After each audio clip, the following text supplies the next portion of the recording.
The night my daughter-in-law grabbed my son's wrist and twisted it behind his back at the dinner table, she was smiling the whole time. Not a nervous smile, not an embarrassed smile. A smile that said she had done this before, and she had never once been told to stop. I watched it happen from across the table. My son, 34 years old, 6 feet tall, a man who used to climb oak trees in our backyard barefoot, went completely still. He didn't pull away. He didn't say a word. He just looked down at his plate like he was waiting for it to be over. Her mother laughed. Actually, laughed. She picked up her wine glass and said, "Oh, that's just how she keeps him in line. Every man needs a little managing, don't you think, Walter?" She looked right at me when she said it. I put my fork down. I folded my napkin. I said, "Excuse me for a moment," and I walked to the back porch. And I made a phone call that changed everything. My name is Walter Kane. I'm 63 years old. I spent 31 years working as a civil engineer for the county bridges, drainage systems, road infrastructure. Nothing glamorous. The kind of work nobody thinks about until something breaks. I retired 4 years ago with a pension, a bad knee, and more favors owed to me across this county than most people collect in a lifetime. I live alone now. My wife Ruth passed 6 years ago, breast cancer, 17 months from diagnosis to the end. After she was gone, it was just me and my son, Daniel. He's the kind of person who calls just to check in, who remembers that you mentioned being tired last Tuesday and asks about it the following week. He got that from his mother. When Daniel told me he was getting serious about a woman named Christine, I was happy for him. He'd been careful after a painful breakup in his late 20s, and I could see how much lighter he seemed when he talked about her. I wanted to be open-minded. I wanted to be the kind of father who welcomed whoever his son loved. But the first time I had dinner with Christine and her family, something in the back of my neck went tight and didn't let go all night. Her father, Glenn, was loud in the way some men are loud when they want you to know they're important. He'd made money in commercial real estate and talked about it the way other people talk about surviving a war, like it had tested him and he'd been found worthy. Her mother, Diane, laughed at everything Glenn said and said very little on her own. And Christine was charming in a way I couldn't quite get comfortable with. She was always performing. Always the right amount of warm, the right amount of funny, the right amount of interested in whatever you were saying. It was like watching someone run a very polished program. I told myself I was being unfair. I told myself I was protective of Daniel in ways I wasn't always aware of. I kept my concerns to myself. They got married the following spring. The first year was fine, or at least it looked fine from where I was standing. Daniel and Christine bought a house 20 minutes from mine, in the same county. We had Sunday dinners every few weeks. I watched the way they were together and told myself the tightness in my neck was just old habit, just a widower who didn't know how to share his son. It was small things at first. Christine interrupting Daniel when he was mid-sentence, then acting like he'd lost his train of thought on his own. Christine deciding what they were doing on weekends and telling Daniel afterward, in front of me, the way you might tell a dog where you were going for a walk, Daniel laughing it off. Daniel saying, "She's better at planning than I am." Daniel shrinking himself down to fit whatever shape she needed him to be that day. I noticed. I didn't say anything. I told myself every marriage has its private language and its private agreements, and it wasn't my place to translate. Then about 8 months in, Daniel stopped calling as often. When I reached out, he was always vague about his schedule, always checking with Christine before he could confirm anything. He missed my birthday dinner first time in 34 years because she'd planned a trip that weekend and hadn't told him until 2 days before. He apologized 6 times in a single voicemail. I heard the apology under the apology, the one he didn't know he was leaving. I drove over, unannounced, one Saturday morning. Daniel answered the door in a way that wasn't quite right, a half second of something moving across his face before the smile came up. Relief and anxiety at the same time. The way a person looks when something they've been hoping for arrives at a moment, it could also make things worse. Christine appeared behind him almost immediately. "Walter, we weren't expecting you." She said it pleasantly, but she was standing in the doorway of her own kitchen like a border checkpoint. We had coffee. She was in the room for all of it. When I left, Daniel walked me to my truck, and for a moment, standing in the driveway, he looked like he was going to say something. Then he looked back at the front window, and he didn't. I drove home and I sat in my kitchen for a long time. I knew what I'd seen. I'd just spent 31 years learning how to look at structures and identify the points where the load was too heavy, where the material was starting to give, where something would eventually fail. I knew what stress looked like in things that were built to hold up under pressure. My son was being broken down, slowly, methodically, by someone who was very good at making it look like nothing was happening. I didn't panic. That's the thing about getting older. You learn that panic is just energy spent on the wrong frequency. You learn to go quiet and observe instead. I started paying closer attention. I made a point of seeing Daniel every 2 weeks, always in low-stakes settings, always somewhere Christine didn't feel threatened enough to monitor too carefully. Lunch at the diner near his office. A Saturday afternoon at the hardware store when he mentioned he was replacing a faucet. Small, ordinary time. And slowly, piece by piece, I started to see the shape of it. Christine controlled the finances. Daniel had a joint account with her, but his paycheck was direct deposited, and she managed everything from there. He had to ask for money for things he considered personal lunch with a coworker, a new pair of work boots. He said it so casually that I almost missed it. She's better with numbers than I am. Same language, same self-erasure. She'd cut him off from most of his friends.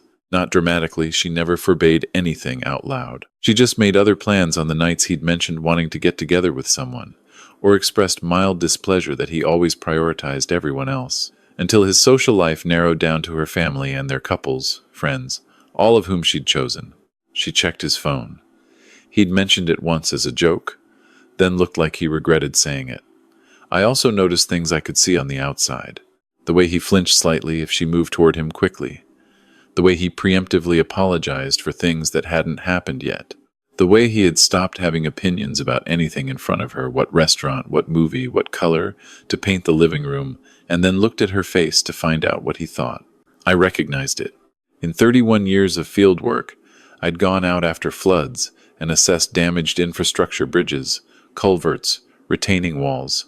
The damage from sudden catastrophic force looks different from the damage done by sustained pressure over time. Slow damage is quieter, harder to see, more dangerous, in some ways, because it happens before anyone sounds an alarm. I also recognized it because I had read about it. After Ruth died, when I was trying to understand how grief worked and why some people recovered from hard things and some people didn't, I'd read more books than I'd read in the previous 30 years. Some of them were about psychology. Some of them were about family systems, about the patterns people fall into, about what it means to grow up in a house where love comes with conditions and control. I was a 60-year-old engineer from a county in the rural mid-Atlantic, and I had accidentally become better read on coercive control than most people I knew. I knew what was happening to my son. The question was what to do about it in a way that would actually help him, and not just relieve my own need to act. Here's what most people get wrong about situations like this. They think the right move is to confront it directly. Tell the person what you see. Make them choose. Force the issue into the open. I understand why that feels right. When someone you love is being hurt, the instinct is to name it loudly, to step between them and the thing that's hurting them, to make it stop through sheer force of will. But it doesn't work. Not with this kind of damage. When someone has been systematically cut off, slowly reshaped, taught to doubt their own perception of reality, confronting it directly just confirms the story they've been told about you. That you're controlling. That you're the problem. That they need to be protected from your interference. I'd seen it happen to other families.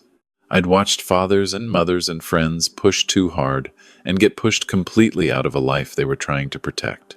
So I did something different. I waited. I built. I kept showing up. Every 2 weeks. Ordinary time. No pressure. I made sure Daniel knew he could call me at any hour without it needing to be an emergency. I never said a negative word about Christine directly, not because I believed in staying neutral, but because I knew that any ammunition I gave her would be used against the relationship I was trying to maintain with my son. And I started quietly gathering information, because I had learned from years of infrastructure assessments, from accident reports and failure analyses, that if you want to address a problem at its root, you need to understand its full scope first. I have a friend named Phil who retired from the county sheriff's department about 5 years ago. We go back 30 years. I helped his department with a drainage issue on their training facility, and he helped me navigate a bureaucratic nightmare with a bridge project on the county line. Phil is the kind of man who knows everything about everyone in a 20-mile radius and has the judgment to know what to do with what he knows. I called Phil and told him what I was seeing, not to ask for anything illegal, just to ask if he knew anything about Glenn, Christine's father, or their family. Sometimes patterns are inherited. Sometimes understanding where a person came from tells you a great deal about where they're headed. What Phil told me wasn't criminal, but it was instructive. Glenn had been investigated twice for financial misconduct related to his real estate business, nothing that led to charges, but enough to establish a pattern. There was a former business partner who had settled a dispute quietly under terms that included a non-disclosure agreement. Glenn ran his family the same way he ran his business. Tight control, selective information, punish any defection. Christine had grown up watching that. She had learned it the way children learn their first language. This wasn't an excuse. Understanding something is not the same as excusing it. But it helped me understand the full weight of what I was dealing with, not just a difficult daughter-in-law, but a woman who had been trained since childhood to operate this way and had never once been required to stop. About 11 months into the marriage, Christine's family began hosting a monthly Sunday dinner at Glenn and Diane's house. It was presented as a tradition they'd always had, though Daniel mentioned it started after the wedding. I was invited occasionally, clearly as a courtesy. I went, because showing up matters, and because you learn more by being present than by being principled about your absence. It was at one of those dinners, a Sunday in late October, the kind of evening where it gets dark early and everyone is a little edgy from the change in season, that everything broke open. We were seated around a large dining room table, Glenn and Diane at the heads, Christine and Daniel across from me, Christine's younger sister and her husband to my left. There was wine. There was a roast that Diane had clearly worked on for hours. There was the usual performance of a normal family dinner, which I had learned to read for its undercurrents. Daniel had mentioned earlier in the week that he was thinking about taking on a freelance project, some technical writing for a former colleague, a few hours a week, decent extra money. He'd seemed lighter talking about it, the way he used to seem when he had something of his own he was working on. At dinner, he mentioned it again. He said it almost cautiously, like he was testing the water temperature before he stepped in. Christine stopped him mid-sentence. She reached across and put her hand over his wrist, and I watched her grip tighten. "We already talked about this," she said. Her voice was perfectly calm, perfectly social, the kind of calm that is its own kind of threat. "I know, I just thought—" "We talked about it," she squeezed. I watched his hand go white at the knuckles. Glenn chuckled at the head of the table. "Sounds like someone's got his answer." Diane smiled into her wine glass. Daniel looked down. He said, "You're right. Sorry." He said sorry, to the table, to no one in particular. He said sorry for having mentioned something that was his own. I felt something go very still and very cold in my chest. I looked at my son's face at the practiced blankness of it, the careful absence of expression that a person learns when they've been punished enough times for having one, and I recognized it. Not from anything I'd read, from something older. From the year after Ruth was diagnosed, when I used to watch her in the mornings trying to decide how much energy she had and whether it was worth spending on an argument about whether I was overprotecting her. That particular kind of resignation. That particular shape of a person trying to take up less space than they're owed. I put my napkin on the table. I said, "Excuse me for a moment." I walked through the kitchen, out the back door, and I stood on Glenn's back porch in the October dark, and I called my son's former therapist. I need to explain that. Daniel had seen a therapist for about 2 years after Ruth died, a woman named Dr. Sandra Okafor, who worked out of an office in the next town over. He'd stopped going about a year before he met Christine. He'd never said why, just that he felt like he'd gotten what he needed from it. I had met Dr. Okafor twice. Once, when Daniel first started seeing her and wanted me to come in for a session, something about family context, understanding his background. Once, when she called me a few months in, with Daniel's permission, to share some observations and ask me some questions about Ruth's illness and Daniel's role in it. She was one of the most perceptive people I'd ever spoken with. And I had saved her number. I called her that night because I knew that what I was watching happen to my son was not a problem I could solve with a lawsuit or a conversation, or a confrontation at the right moment. What was happening to Daniel was happening on the inside. And the only way to reach something happening on the inside is through a door the person opens from their own side. Dr. Okafor didn't answer. I left a voicemail. I said my name, said I'd met her in connection with my son, Daniel Kane, and asked if she would be willing to speak with me at her earliest convenience. I said it was important. Then I walked back inside. I sat back down at the table. I finished my dinner. I spoke pleasantly to everyone around me, and I started thinking very carefully about the next few months.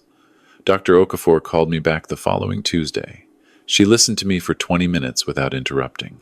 When I finished, she was quiet for a moment. She said, "Has Daniel indicated any awareness that something is wrong?"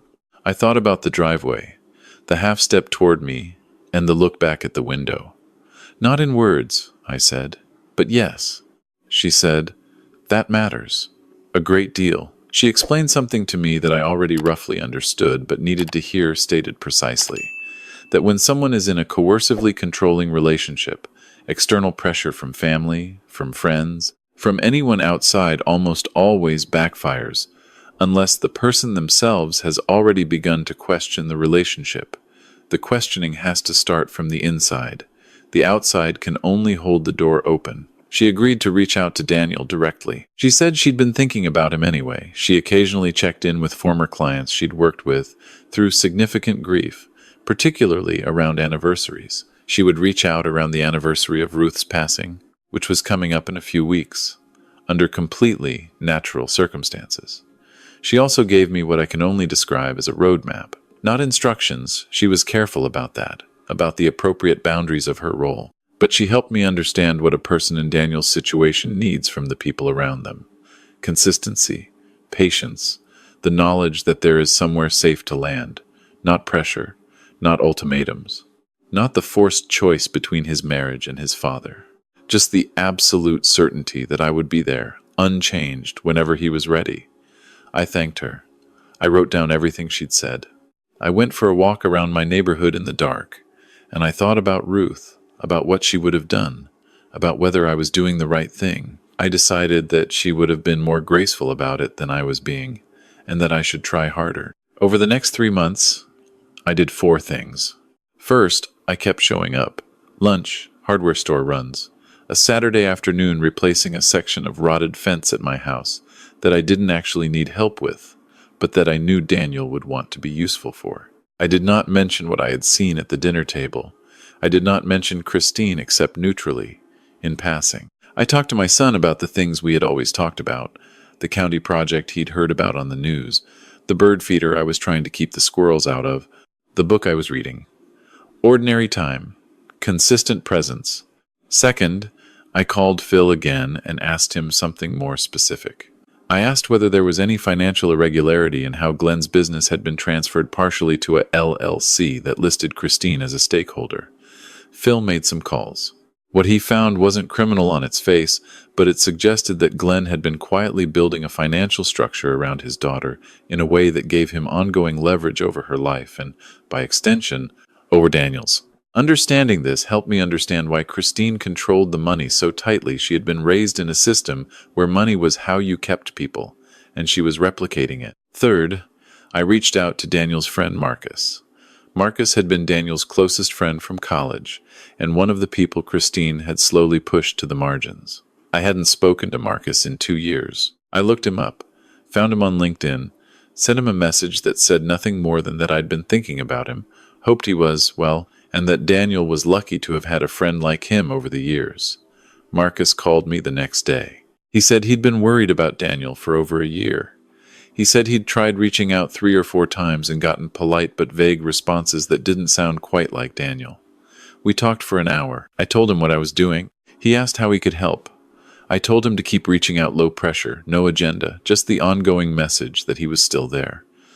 Fourth, I started writing things down. Not as evidence, not with any legal purpose in mind at that point. Just because I had learned over a career of infrastructure work that documentation protects you, that the things you've written down are the things you can stand behind, that memory is unreliable and records are not. I noted dates and incidents and direct quotes as well as I could reconstruct them. I did not share these with anyone. I kept them in a notebook in my desk drawer. Dr. Okafor reached out to Daniel in the second week of November, around the anniversary of Ruth's death. I don't know exactly what she said that was between them, as it should have been. But 2 weeks later, Daniel called me on a Tuesday evening, which was unusual, and asked if he could come over. He arrived at my house around 7. He sat at my kitchen table in the same chair he'd sat in as a teenager, doing homework while I made dinner. He looked tired in a way that had nothing to do with sleep. He didn't say anything for a while. I made coffee. I put it in front of him, and I sat across from him, and I waited.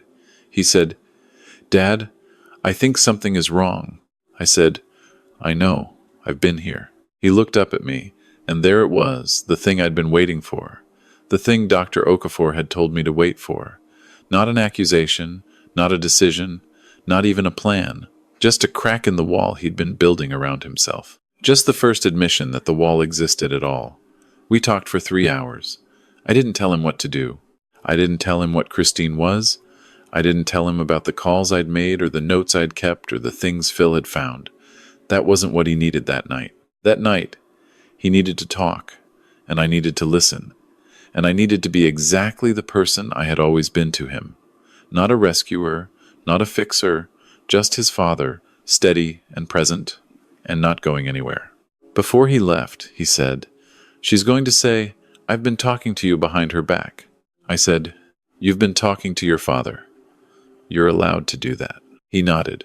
He stood in my doorway for a moment, looking at the dark street, and said, "I missed Mom tonight." I said, "Me too. Every day." He drove home. I sat in my kitchen, and I allowed myself, for the first time since October, to feel the full weight of how frightened I had been. It took another 4 months. I want to be honest about that, because I think people expect these stories to move faster than they do. They don't. Real change in a person who has been systematically diminished doesn't happen in one phone call or one conversation or one dramatic moment. It happens in increments. It happens in the accumulation of small recalibrations, each one adding a little more clarity, a little more volume back to the voice that's been turned down. Daniel started seeing Dr. Okafor again in December. He told Christine it was about processing grief around his mother's anniversary. That was true, it was about that. It was also about other things. Christine didn't like it, but she didn't stop it, probably because she hadn't yet identified it as a threat. Marcus started showing up again, just texts at first, then a lunch in January that Christine didn't know about, then more regular contact. Daniel told me Marcus felt like a missing piece he hadn't realized he'd been searching for. I kept my Tuesday lunches with my son. I kept my notes. I kept my patience, which was the hardest part I am, at my core. An engineer, and engineers want to fix things efficiently and on schedule, and this was a process that had its own timeline and would not be rushed. In late January, Daniel called me on a Sunday morning. He said, "I need your help with something. I need to talk to someone about separating. Someone who can help me understand what I'm entitled to." I already had a name. I had, several months earlier quietly, without telling anyone, had a single consultation with a family law attorney in the county seat. Not because I was sure it would come to this, but because in my experience, when you suspect a structure may fail, you find out what the recovery options are before the failure happens, not after. I gave Daniel the attorney's name. I told him I would help him with anything he needed, that I would be there for whatever came next, and that the most important thing he had done in a long time was exactly what he was doing right now. The divorce was not simple. I didn't expect it to be. Christine's initial response was to try to frame the separation as Daniel's instability, his unresolved grief, his inappropriate dependence on his father, his inability to handle the pressures of a real adult relationship. She engaged her own attorney, and her father bankrolled an aggressive approach.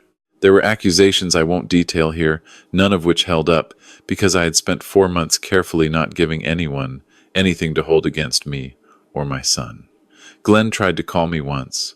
He was different on the phone than he was at his dinner table, less of the big voice, more of the quiet threat. He said that Daniel was making a mistake he'd regret, that the family had resources, that this didn't have to become unpleasant. I said, "Glenn, I've been an engineer for 30 years. I know how load-bearing structures work. You've been putting too much weight on my son for too long, and the structure is correcting itself. I'd recommend stepping back." He hung up. Phil, at my request, had a conversation with his former colleagues in the county about the LLC structure and Glenn's business history. Not a formal investigation. Just a quiet conversation, the kind that leaves people aware they're being observed. Glenn became considerably less aggressive in his approach to the divorce proceedings within 2 weeks. The notebook I'd been keeping became, in one specific instance, genuinely useful not in court, but in a meeting with Daniel's attorney where we needed to establish a timeline of events and I could produce exact dates and quotes. The attorney said she wished more clients came in prepared that way. The financial situation was complicated because of how tightly Christine had controlled everything. But Daniel had been working, had been contributing to assets, and had an attorney who understood exactly how to document that. The process took 7 months from Daniel's initial filing to final decree. I will not pretend it was painless. It was not. There were nights Daniel slept on my couch because going back to that house, even knowing it was almost no longer his house, felt like more than he could do. There were mornings he sat at my kitchen table and didn't say anything for a long time. I made coffee. I sat across from him. I let the silence be what it needed to be. My son is doing well now.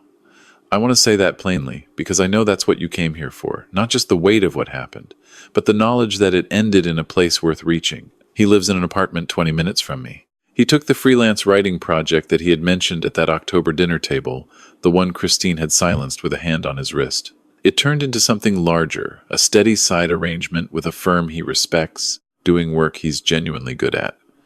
He has lunch with Marcus every couple of weeks. He calls me on Tuesday evenings usually, and sometimes just to tell me about something interesting he heard on the radio. He's in therapy still. He goes every other week. He says it helps him understand his own patterns, why he made the choices he made, what he wants to make sure he doesn't carry forward. He talks about his mother a lot in those sessions. He told me about what it meant to grow up watching her handle hard things with so much grace, and about the ways he'd internalized beliefs about love and sacrifice that didn't always serve him. I think about Ruth when he tells me those things. I think she would be so proud of him, not for leaving, for finding himself again on the other side of it, for deciding he deserved to take up the space he was owed. I still have the notebook. I haven't thrown it away. Not out of bitterness. I don't carry bitterness well. Never have. It makes me too slow. I keep it because it reminds me that documentation is protection, that patience is a form of action, that showing up steadily over time is one of the most powerful things a person can do for someone they love. Christine has moved back in with her parents, I'm told. Glenn's business had a difficult year. I can't say I'm sorry about either of those things, but I also didn't engineer them. I just made sure that the people who needed to be aware of certain information were aware of it, and I let consequences find their own way. That's the thing about load-bearing structures. You don't have to collapse them yourself. You just have to stop letting the wrong things bear the weight. I'm 63 years old. I have a bad knee and a good pension and a bird feeder I still haven't managed to fully squirrel-proof. I have Sunday dinners with my son about twice a month, and sometimes Marcus comes too, and we sit around my kitchen table and eat whatever I've made and talk about nothing in particular for a couple of hours. Last Sunday, before Daniel left, he stopped in the doorway and said, "Dad, thank you for all of it." I said, "You don't have to thank me. That's just what this is." He nodded. He knows what I mean. We both do. That's what it means to be someone's father. Not to fix everything, not to fight every battle, just to be there, steady and unchanged, so that when your son finally finds his way back to himself, he knows exactly where home is.